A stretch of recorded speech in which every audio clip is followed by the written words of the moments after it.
Ivana's POV. She looks sick. She looks unwell. Parang di siyang Christine na kilala ko. This is all your fault. You ruined my life. Sigaw niya at saka tinutok sa akin ang gunting na hawak niya. Napatras ako kagad dahil sa kaba sa mga maaari niyang gawin. Christine, ikaw na lang palagi. Mga agaw ka. Palagi mong inaagaw ang dapat sa akin. Wilson is mine. He will marry me. She shouted like a psycho.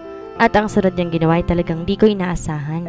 She cut her wrist using the scissors she's holding. Mabilis ko siyang nilapitan para pigilan pero tinulak lang niya ako kaya napaupo ako sa sahig ng banyo. Huwag mo kong papakialaman. You're nothing but a bitch. Stop! Sigaw ko na magpatuloy siya sa paglaslas at tumugo ng palapulsuhan niya. Nataranta ako sa dami ng dugong lumabas mula sa sugat na ginawa ni Christine. Perasahan kong kinuha ang gunting mula sa kanya at nagtagumpay naman ako na kunin yun pero huli ng lahat dahil sobrang laki na ng sugat na ginawa niya sa palapulsuhan ko. Oh my God, Christine! I shouted when I saw her fainting. Naliligo siya sa dugo at mas lalong kinabahan nang mamutla siyang bigla. My tears immediately fell as I catch her. I shout so loud and the door suddenly opened. What happened? Wilson asked hurriedly. Nasa akin lang ang tingin niya at di man lang tinapunan ng tingin si Christine na walang malay sa mga bisig ko. Wilson, we need to bring her to the hospital? Umiiyak pang sambit ko at doon lang niya pinagtunan ng pansin si Christine. He cursed a lot of times before carrying her. Kagad akong sumunod nang lumabas kami sa CR at nakuha namin ang atensyon ng lahat. Ivana, in my car, Wilson said so I nodded. Hurry up, hurry up! Umiiyak na sigaw ko kasi namumutla na ang mga labi ni Christine. I immediately dialed my dad while we were on our way to the nearest hospital. Di niya sinagot ang tawag ko kaya't paulit-ulit ko yung ginawa pero nakalimang tawag na wala pa rin. Lalo ako napayak sa frustration hanggang sa makarating kami sa ospital at kinuha ng mga nurses si Christine. Are you okay? What happened? Wilson asked but I'm too preoccupied to answer him. Napasilip ako sa emergency room ko sa naroon si Christine. Di mawala sa isip ko ang pagsugat niya sa sarili niya. Hindi ko alam kung ano bang problema niya. She accused me a lot of things and then she suddenly cut her wrist. You!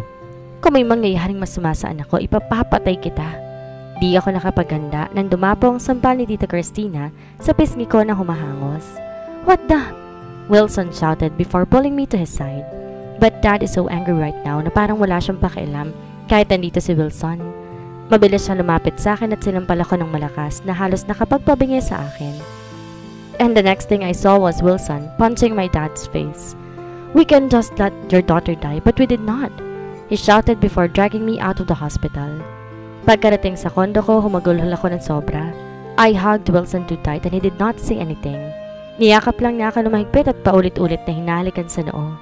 Look at me. Dahan-dahang sabi ni Wilson kalaunan, saka maingat na hinawakan ang dalawang pisngi ko para tingnan ako sa mga mata. He caressed my slapped cheek before sighing hard. Damn! Umigting ang pangangsambit niya kaya dahan-dahan ako naparunok saka lumayo ng konti. I'm tired. Mahinang sabi ko at dahan-dahan akong pumasok sa kwarto, sumunod naman siya. Umupo si Wilson sa kama at dahan-dahan niya akong hinila paupo sa mga hita niya. Kagatlabi ko siyang tinignan kasi nahihiya ako dahil nakita niya pa kung paano kontratuhin ni Daddy at ni Tita Christina. Hindi niya na dapat nakita pa yon. Masakit? Marahang tanong ni Wilson sabay haplos sa pisngi na nasampal kanina. Marahan naman akong umiling at nag-iwas ang tingin. I'm fine. Nanginginig na sambit ko. No, you're not. Biglang dumilim ang mukha ni Wilson nang sabihin niya iyon, kaya bagyang pumungay ang mga mata ko. Wilson, I said before kissing his lips. Does your father often hurt you physically? Medyo pauspang tanong ni Wilson sa pagitan ng mga halik ko. I don't want to answer him because I am not proud of it. Sapilitan niya akong pinatigil sa paghalik at napaawang ang parehong labi ko habang nagmamakawang tumitig sa kanya. Answer my question. Mariing tanong niya ulit dahilan para mapabuntong hininga ko. No, he doesn't hurt me physically. I don't believe you. Mariing putol niya sa sasabihan at bahagya akong binuhat para maayos ang pagkakaapo ko. Wala sa sariling napatingin ako sa mga mata niya. I badly want to feel them on mine. So I kissed him again and this time he accepted my kisses. Let's make love. I whispered in between our kisses. We will make love, he answered. Marahan niya ako hiniga sa kama at agad na pinaibabawan. I encircled my arms on his nape to kiss him more as I arched my back because I badly want to feel him. I love you. he whispered while taking my clothes off. I love you too. I answered, so he stopped for a second, but he continued worshipping my body eventually. What is your first impression of me? I asked despite of the pleasure that is slowly building inside my body. You are beautiful. He answered before kissing my lips again. Ang totoo, Wilson? Banta ko habang tinutulungan siyang magkubad ng damit niya. I find you so beautiful, but I got pissed when you suddenly seduced me. But as the time went by, I learned to like it. I love it. He said before sucking my neck, and I'm sure that he will leave some marks. I cried in pleasure when his lips found my wetness. Sinubsob ko ang mukha niya sa gitna ng hita ko habang umuungol ako ng malakas sa sobrang nakakabaliw na sensasyon. I exploded, but I know we will not stop. Bagya akong bumangon para tulungan siya sa paghubad ng pants niya gamit na nanginginig kong mga kamay. And when we did it, he positioned himself in between me, and we literally danced in the same motion that night with full of sweat. And I realized more how I felt with him, so much, that I'm willing to give everything to him. Everything. The next morning, we decided to visit his penthouse. Pasko na mamaya kaya hindi ko alam kung pauuwiin ko ba si Wilson sa pamilya niya o hindi. I honestly want him beside me, pero pwede ba yun? At alam kong hindi ako maaaring maging masaya ng gusto ngayon. Christine is still in the hospital. Wala akong balita tungkol sa kalagayan niya kasi wala naman akong matawagan. It is clear that Daddy and Tita Christina are blaming me for what happened. Hindi ko nga alam ang nangyayari but that is their side. Di na lang ako magsasalita. Tatanggapin ko na lang lahat ng galit nila. Pagpasok ko sa penthouse ni Wilson, nanlaki agad ang mata ko na makita mga Christmas decorations. He even have a huge Christmas tree. Sinong gumawa nito? Manghang tanong ko pero tumawa siya na mahina. You like it? Tanong ni Wilson kaya't napatango ako bago excited na lumapit sa mga gifts sa ilalim ng Christmas tree. Di ko may paliwanag ang saya ko. That is all for you. You will open that later? Sabi niya, kaya't nanlaki talaga ang mga mata ko. What? No way! I did not bought something for him. Hindi ko naman kasi alam na magkasama naming sasalubungin ng Pasko. And I spent the next minutes checking the gift. I badly want to open them. Nakatanggap lang kasi ako noon ng regalo ng Pasko kapag may exchange gift sa school. My whole life is so lonely. Kaya hindi ko alam kung ano nga ba ang dapat na maramdaman sa mga mismong oras ng Pasko. Wilson, what's this? Di mapigilang tanong ko habang inaalog ang isang malaking box. Stop, baka mabasag? Sabi niya kaya't napairap ako at saka binitawan na ang mga regalo. Nilapitan ko siya na nasa couch. Di pa ako nakakaupo nang tumunog ang doorbell. Nabutla ako dahil baka mommy yun at di ako naglakas na buksan. Wilson did it. Nanatili lang ako sa harap ng couch at hinintay makita ko sino nasa labas. And I breathed hard when I saw a guy outside looking at a lot of plastic bag. Kinuha ni Wilson ang mga yon bago isara ang pinto. Naningkit ang mata ko na makita kong maraming mga ingredients. What's that? What do you call that again? Noche Buena? He unsurely said, and I literally wanted to cry when I heard those words. Wilson, you don't need to do this. Mahinang sambit ko. Konti na lang siguro tuturo na ang luhang namumuo sa mata ko. But Wilson is Wilson. I pushed him to go to his parents but he don't listen. Wala na ako magagawa kasi gusto kong kasama siya sa espesyal na araw na to. This Christmas is indeed become merry. Ang gabi ay nakatulog nang niluto ang mga lulutuing pinabili niya. Di ko maiwasang ma-excite. We cooked spaghetti, baked macarons, carbonara, barbecue and many more. Sobrang dami kahit kaming dalawa lang uubos ito mamaya. It's 11:30, I said when I heard his phone ringing. Was that your mom or Ali? Gusto mo umuwi? You can go to them. Promise I'll be okay. Mahinang sambit ko pero sinamaan niya ako ng tingin. I'm old enough to decide for myself. He said so I sighed before putting the bottle of wine on the table. He hugged me from behind so I intertwined our hands. Thank you. Merry Christmas. Marahang bulong ni Wilson at unti-unti ko siyang hinarap. Dahilan para makita ko ang ngiti niya. I tiptoed a bit to kiss him.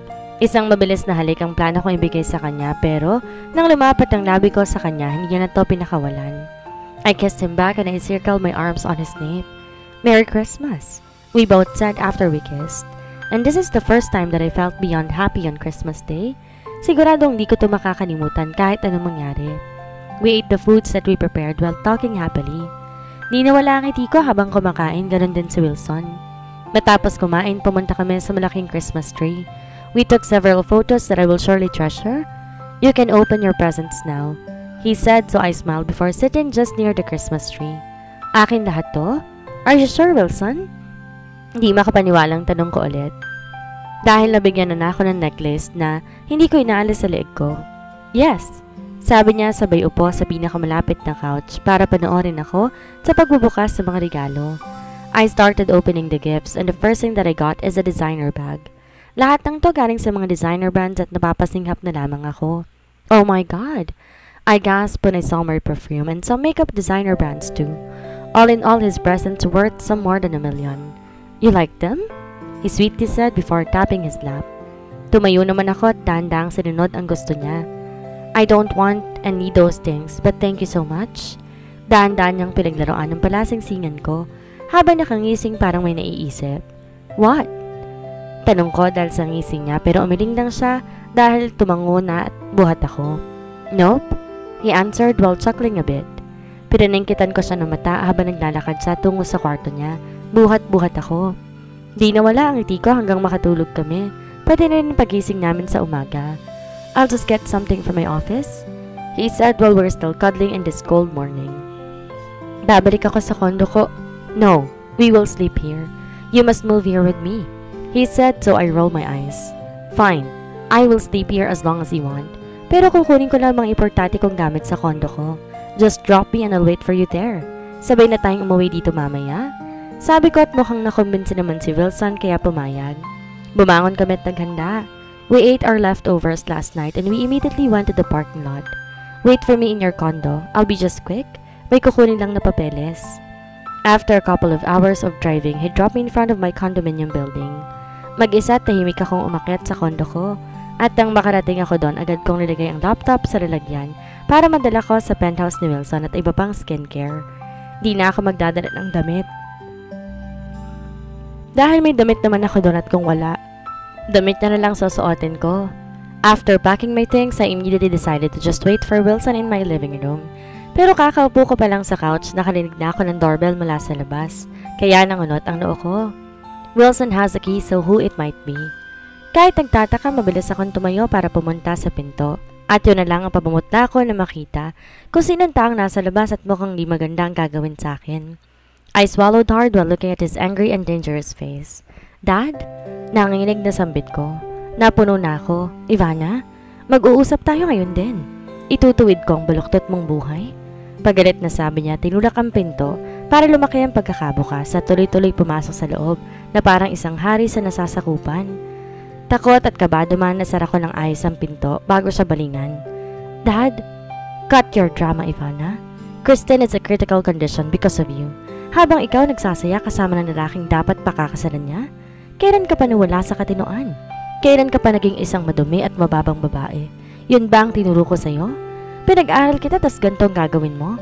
You're giving me so much reason to regret why I chose to let you live. Dapat pinalaglag na kita.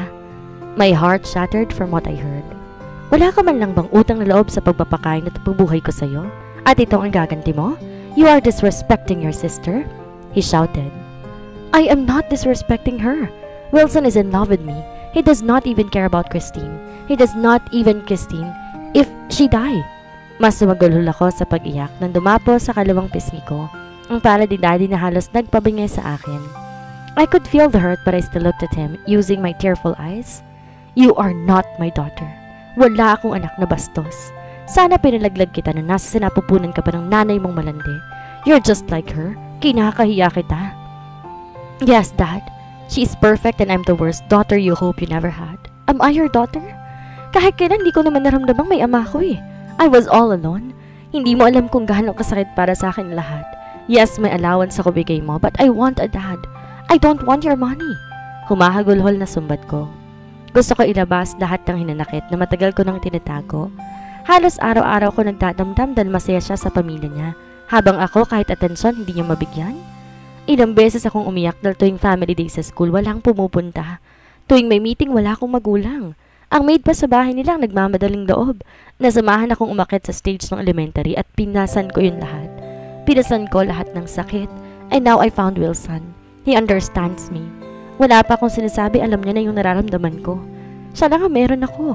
I could show my affection towards him in a nice way. He is my happiness. Tapos ipagkakait ulit nila sa akin ang kasiyahan ko dahil gusto rin siya ni Christine? Kumuyom ang kamuon ni Daddy sa sobrang galit. Lumalabas din ang ugat niya sa leeg at mas lalo ko natakot. I think he can punch me so hard anytime. Wala kang kwentang anak. Matapos kitang pakainin, ito pang susumbat mo sa akin? You were lucky because I did not disown you. Hindi mo rin nasang maging palaboy at kahit kailan hindi ka naubusan ng pagkain. I trust you. I am your father. You have my name tapos binabastos mo ko? I cried hard and I could not even breathe properly at this moment. No, Dad. Wilson, I love him so much. Nagmamakaawang sambit ko at humahagulhol. Di ko napigilang mapaluhod dahil sa panghihina habang humahagulhol ng malakas. Pero imbes na luhan ako'y galit na akong pinagbasta ni Daddy. Parang walang pakialam sa akin. Parang isa lang akong dumi sa daraanan niya. Christine is sick. She has anxiety and this is all because of you. Stay away from that guy so he could marry Christine. He seriously said, but I shook my head a lot of times. That would be my death. No, I can't. I begged but Dad just looked at me sharply. Ito lang ang hihingin ko sa'yo, Ivana. After this, you can live and enjoy. Hindi na ako mangingialam. I will completely forget about you. Christine is my daughter and she is important. I cannot bear losing her. Let him marry Christine. What about me, Dad? I'm your daughter too. What about me? Walang-wala ako. Kung may dapat kang kawaan dito, ako yun. Hindi ko alam kung paano ko pa nagawang magpatuloy kahit punong-puno ng luha ang mukha ko. Sobrang lakas ng hagulhol ko. Just stay away from that guy. Christine loves him. Ganito ka ba kawalang puso para hayaang tuluyang mabaliw ang kapatid mo? Sigaw niya sa akin habang nanggagalaiti sa galit. Si Christine lang ba talaga importante sa kanya? Ilang beses akong umilingkit lalong namula sa galit si Dad. Parang kayang-kaya niya akong sabarin ng ilang ulit pa. Parang kaya niya akong lumpuhin hanggat di ako sinusunod sa gusto niya. Dad, maawa ka. I can't. I'm your father and I supported your needs all your life. Ito lang hiningi kong kapalit. Do it, Ivana. Kung ayaw mong patayin ka ng konsensya mo pag nagpakamatay si Christine, do it. Prove to me that you are a good daughter. Napasubsob ako sa sahig sa pag-iyak dahil sa mga narinig. Parang sinaksak ako ng paulit-ulit dahil sa sakit na naramdaman ngayon. Based on what I saw, Christine is probably thinking of killing herself right now. Pero bakit ako? Ba't ako na naman? Ba't ako na naman na magsasakripisyo? I sacrificed all my life. Ba't hanggang ngayon dapat ako pa rin na masaktan? If Christine will die, I will kill you with my own hands. Dad threatened before he left. Iyak ako ng iyak habang nakasubsob sa sahig dahil hindi ko alam ang gagawin ko.